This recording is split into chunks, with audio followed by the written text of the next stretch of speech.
नमस्कार और हमारे आज के विश्लेषण में स्वागत है।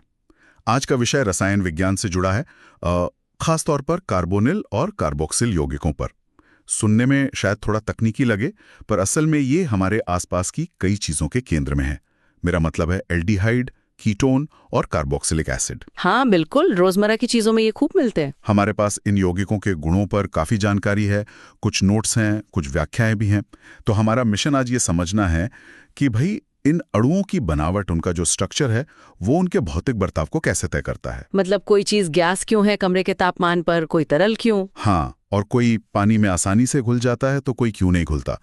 ये एक तरह की, क्या कहते हैं, आणविक जासूसी है। बिल्कुल, मॉलिक्यूलर डिटेक्टिव वर्क। और यहाँ एक पहेली भी है जिस पर हम ध्यान देंगे। ये तीनों तरह के यौगिक, मतलब एल्डिहाइड, कीटोन, एसिड, दिखने में काफी मिलते जुलते हैं। सब में वो carbon oxygen double bond CO का कुछ न कुछ रूप है। हाँ, कार्बोनिल ग्रुप तो है ही। फिर भी इनके क्वथनांक, मतलब उबलने का तापमान और घुलनशीलता में इतना जमीन आसमान का फर्क क्यों है। एक छोटा सा फंक्शनल ग्रुप कैसे पूरे अणु के व्यवहार की कहानी बदल देता है। चलिए इस आणविक रहस्य को सुलझाते हैं। जरूर। शुरुआत एल्डिहाइड और कीटोन से करते हैं। हाँ बिल्कुल। तो एल्डिहाइड, जिनका फॉर्मूला RCHO जैसा होता है, और कीटोन RCOR- जैसे। इन दोनों में एक चीज कॉमन है, वो है कार्बोनिल समूह, मतलब कार्बन का ऑक्सीजन से double bond, C double bond O। यही इनकी कहानी का मुख्य किरदार है ना। बिल्कुल। और ये किरदार थोड़ा दिलचस्प है। ये जो C डबल बॉन्ड O बंधन है ना, ये ध्रुवीय होता है, पोलर। पोलर मतलब? इसे ऐसे समझें कि ऑक्सीजन थोड़ा ज्यादा लालची है इलेक्ट्रॉनों के लिए कार्बन की तुलना में। विज्ञान की भाषा में कहें तो ऑक्सीजन ज्यादा वैद्युतीय ऋणात्मक है, इलेक्ट्रोनेगेटिव। अच्छा। तो वो जो साझे के इलेक्ट्रॉन है ना बॉन्ड में, उन्हें अपनी तरफ ज्यादा खींचता है। अच्छा, मतलब ऑक्सीजन पे थोड़ा नेगेटिव चार्ज, डेल्टा नेगेटिव, और कार्बन पर थोड़ा पॉजिटिव, डेल्टा प्लस, जैसे एक बहुत छोटा सा चुंबक। एकदम सही उपमा। हाँ, एक छोटा सा मॉलिक्यूलर मैग्नेट जैसा। और इसी छोटे चुंबक वाले गुण की वजह से, मतलब पोलैरिटी की वजह से, ये अणु एक दूसरे को आकर्षित करते हैं। कैसे? एक अणु का पॉजिटिव सिरा यानी कार्बन वाला हिस्सा दूसरे अणु के नेगेटिव सिरे यानी ऑक्सीजन वाले हिस्से की तरफ खींचता है। इसे हम कहते हैं द्विध्रुव आकर्षण बल या डाइपोल डाइपोल फोर्स। अच्छा, डाइपोल डाइपोल फोर्स। हाँ, और ये साधारण हाइड्रोकार्बन्स जैसे मीथेन या ईथर वगैरह, जिनमें सिर्फ कमजोर वैन डर वाल्स बल होते हैं, उनसे ज्यादा मजबूत होते हैं। तो ये आपसी खिंचाव उनके भौतिक गुणों पर असर डालता होगा। जैसे उन्हें अलग करना, मतलब उबालना, शायद ज्यादा मुश्किल होता होगा हाइड्रोकार्बन के मुकाबले। हाँ बिल्कुल, यही वजह है कि अगर आप समान मॉलिक्यूलर वजन वाले हाइड्रोकार्बन्स या ईथर लें, तो उनकी तुलना में एल्डिहाइड और कीटोन के क्वथनांक, मतलब बॉइलिंग पॉइंट्स, ज्यादा होते हैं, इसी डाइपोल डाइपोल आकर्षण के कारण। लेकिन यहाँ एक बहुत जरूरी बात ध्यान देने वाली है। बताइए। इस कार्बोनिल समूह में यानी COO में ऑक्सीजन से सीधे जुड़ा कोई हाइड्रोजन परमाणु नहीं है, मतलब OH बॉन्ड नहीं है। ओह, और ये क्यों जरूरी है? इसका क्या मतलब है? ये इसलिए बहुत जरूरी है क्योंकि अल्कोहल, जिनमें OH समूह होता है, और कार्बोक्सिलिक एसिड, जिनमें COOH समूह होता है, उनमें ये OH बंधन होता है। हाँ, होता है। और यही OH बंधन उन्हें आपस में एक बहुत बहुत मजबूत तरह का आकर्षण बनाने की इजाजत देता है, जिसे हम हाइड्रोजन बंधन या हाइड्रोजन बॉन्डिंग कहते हैं। अच्छा। एल्डिहाइड और कीटोन आपस में ये हाइड्रोजन बंधन नहीं बना सकते, और यही उनके और अल्कोहल या एसिड के गुणों में भारी अंतर पैदा करने वाली एक बड़ी वजह है। समझ गया। तो उनके पास डाइपोल डाइपोल आकर्षण तो है, जो ठीक ठाक मजबूत है, पर वो हाइड्रोजन बंधन वाली सुपर पावर नहीं है जो अल्कोहल और एसिड के पास है। बिल्कुल सही पकड़ा, सुपर पावर नहीं है। वैसे इनके कुछ उदाहरण और गुणों के बारे में बताएं, जैसे उनकी गंध या वो दिखते कैसे हैं कमरे के तापमान पर। जरूर। जैसे सबसे छोटा एल्डिहाइड है फॉर्मल्डिहाइड।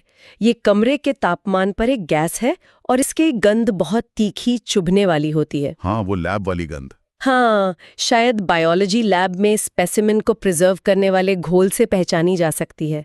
फिर अगला है एसिटाल्डिहाइड। ये एक रंगीन तरल है, लेकिन बहुत जल्दी उड़ जाता है, मतलब हाईली वॉलेटाइल है। और बड़े एल्डिहाइड, उनकी गंध कैसी होती है? दिलचस्प बात यह है कि जैसे जैसे एल्डिहाइड अणु बड़े होते जाते हैं, उनकी गंध अक्सर तीखी से बदलकर फलों जैसी या फूलों जैसी ज्यादा सुखद हो जाती है। अच्छा। हाँ, और कीटोन की बात करें तो सबसे आम है एसीटोन, जो नेल पॉलिश रिमूवर में होता है। वो एक तरल है जिसकी गंध कुछ लोगों को सुखद लगती है, लेकिन ज्यादातर जो बड़े कीटोन होते हैं उनकी गंध कुछ खास नहीं होती, फीकी सी होती है। ठीक है, और क्वथनांक पर वापस आते हैं। आपने कहा कि वे हाइड्रोकार्बन से ज्यादा होते हैं पर अल्कोहल और एसिड से कम। जी हाँ। तो क्या क्वथनांक का कोई एक क्रम बता सकती हैं तुलना के लिए? मान लीजिए लगभग एक जैसे वजन वाले अणुओं। हाँ बिल्कुल, अगर हम लगभग समान आणविक भार वाले यौगिकों को देखें तो क्वथनांक का बढ़ता हुआ क्रम कुछ ऐसा होता है। सबसे कम एल्केन का, जिनमें सिर्फ वो कमजोर वैन डर वाल्स बल होते हैं। ठीक। फिर आते हैं ईथर, जिनमें थोड़ी पोलैरिटी होती है। फिर आते हैं एल्डिहाइड और कीटोन, जिनमें डाइपोल डाइपोल बल होते हैं। कीटोन का क्वथनांक समान वजन वाले एल्डिहाइड से थोड़ा सा ज्यादा होता है। अच्छा। उसके बाद आते हैं अल्कोहल, जिनमें हाइड्रोजन बॉन्डिंग आ जाती है। और सबसे ज्यादा क्वथनांक होता है कार्बोक्सिलिक एसिड का। सबसे ज्यादा? हाँ, सबसे ज्यादा। उस पर हम अभी आएंगे कि क्यों, लेकिन ये क्रम सीधे तौर पर उनके बीच लगने वाले अंतर आणविक बलों की मजबूती को दिखाता है, सबसे कमजोर से सबसे मजबूत तक। ये क्रम बहुत मददगार है समझने के लिए कि भाई मॉलिक्यूलर लेवल पर क्या चल रहा है।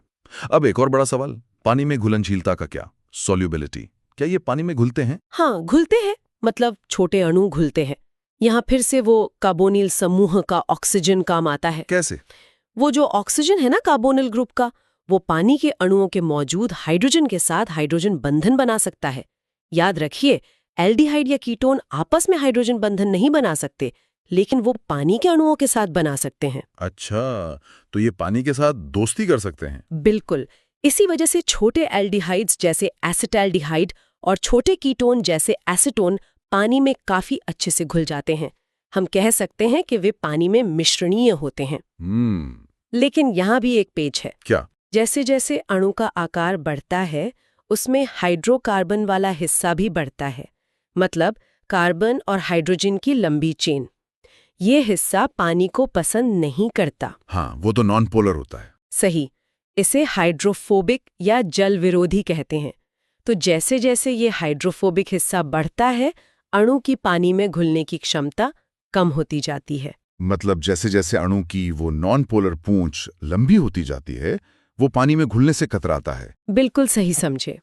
अणु का बड़ा हाइड्रोकार्बन हिस्सा पानी में घुलने में रुकावट डालता है।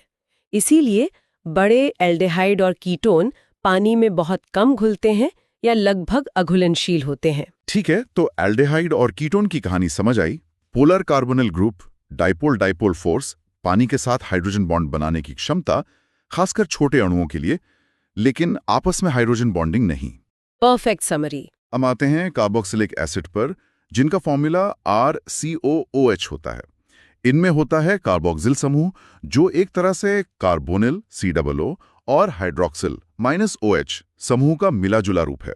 हाँ, COO और -OH दोनों। आपने पहले इशारा किया था कि ये -OH समूह यहाँ गेम चेंजर है, ये सब कुछ बदल देता है। हाँ बिल्कुल, यही -OH समूह कार्बोक्सिलिक एसिड को वो सुपर पावर देता है जो एल्डिहाइड और कीटोन के पास नहीं थी। और वो सुपर पावर क्या है? आपस में मजबूत हाइड्रोजन बंधन बनाने की क्षमता। अच्छा, जैसे अल्कोहल में थी। हाँ, लेकिन यहाँ कहानी और भी दिलचस्प हो जाती है।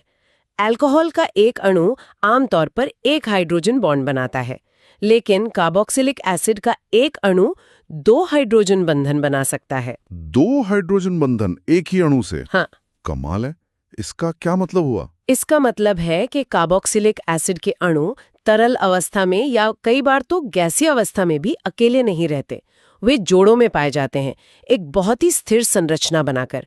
इसे डाइमर कहते हैं। डाइमर मतलब 2 जुड़े हुए अणु? हाँ, कल्पना कीजिए कि 2 अणु एक दूसरे का हाथ थामे हुए हैं, वो भी दोनों हाथों से। एक मजबूत जुड़ाव। दोनों हाथों से? वाह, ये कैसे होता है, जरा समझाएंगी? देखिए, एक अणु का जो OH समूह का हाइड्रोजन है, वो दूसरे अणु के C बॉन्ड O समूह के ऑक्सीजन के साथ हाइड्रोजन बॉन्ड बनाता है। ठीक है। और साथ ही दूसरे अणु का OH समूह का हाइड्रोजन पहले अणु के C बॉन्ड O समूह के ऑक्सीजन के साथ हाइड्रोजन बॉन्ड बनाता है।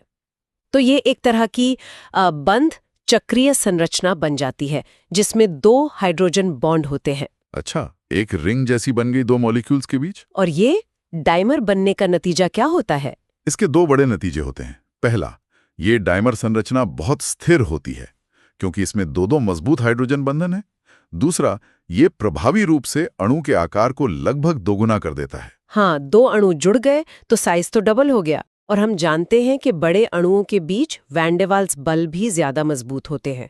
तो यहाँ दोहरा असर हो रहा है, मजबूत हाइड्रोजन बंधन भी और बढ़े हुए वैन डे वाल्स बल भी। बाप रे। एक रोचक तथ्य ये है कि एसिटिक एसिड यानी सिरका, उसके मामले में ये डाइमर इतने मजबूत होते हैं कि वे गैस फेज में भी बने रहते हैं, भाप में भी जोड़े में ही घूमते हैं। तो ये डबल पकड़ और दोगुने आकार का सीधा मतलब है कि इन्हें अलग करना यानी उबालना बहुत ज्यादा मुश्किल होगा, अल्कोहल से भी ज्यादा। एकदम सही।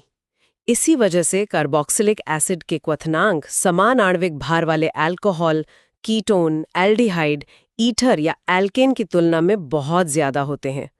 उन मजबूत डाइमर जोड़ों को तोड़ने के लिए बहुत ज्यादा ऊर्जा चाहिए, मतलब बहुत ज्यादा तापमान चाहिए होता है। अच्छा। अगर हम उस क्वथनांक वाले क्रम को फिर से देखें जो हमने पहले डिस्कस किया था, कार्बोक्सिलिक एसिड सबसे ऊपर, फिर अल्कोहल, फिर कीटोन और एल्डिहाइड, फिर ईथर और सबसे नीचे एल्केन। ये डाइमर वाला फंडा ही एसिड को टॉप पर पहुंचाता है। ये तो वाकई में एक बहुत बड़ा अंतर है, सिर्फ उस एक OH समूह के जुड़ जाने से कार्बोक्सिल ग्रुप में। अच्छा, इनकी भौतिक अवस्था और गंध के बारे में क्या? जैसे छोटे एसिड कैसे होते हैं? जो छोटे एलिफैटिक एसिड हैं, मतलब सीधी कार्बन चेन वाले, करीब 9 कार्बन परमाणुओं तक, वे सामान्य तापमान पर रंगहीन तरल होते हैं और उनकी गंध अक्सर काफी तीखी होती है। हाँ, सिरके की गंध तो हम सब जानते हैं। मक्खन खराब होने पर जो गंध आती है वो ब्यूटेनोइक एसिड की होती है, वो भी तीखी होती है। बिल्कुल।